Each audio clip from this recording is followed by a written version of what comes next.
Pantay.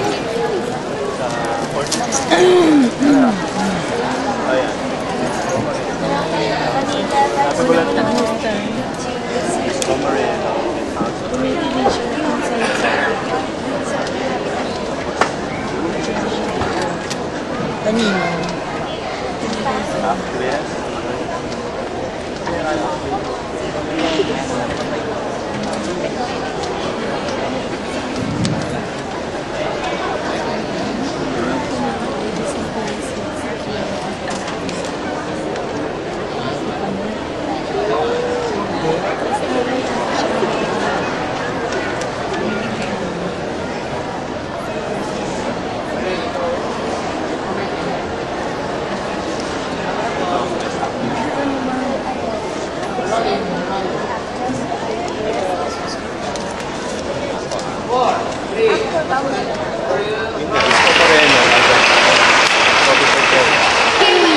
Maraming controversies at breakups last year. Marami rin namang mga taong nagkatuluyan, di ba? Nagpakasal si Marco Alcaraz at Larry Yaman.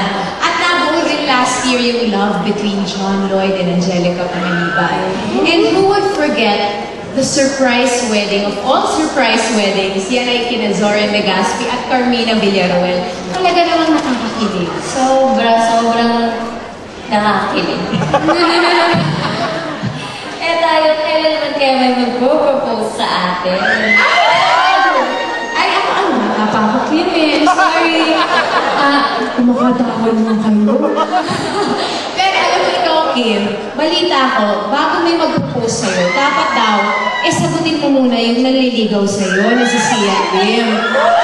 Para naman may tumawag sa'yo na, honey, sweetheart, o pwede din,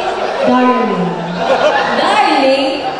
Darling talaga, sa bagay, isa sa importanteng awards ngayong gabi ay para sa Darling of the Press. Hindi biro ang listahan ng ilan sa mga nagsipagwagi ng award na ito. Katulad na lamang nila Fernando Poe Jr., Vilma Santos, Boy Abunda, and Mayor Herbert Bautista, just to name a few. And here to present the award to this year's winner are Hayden Hall and Shiri. Presents an important award that comes from the heart of the Philippine Movie Press Club.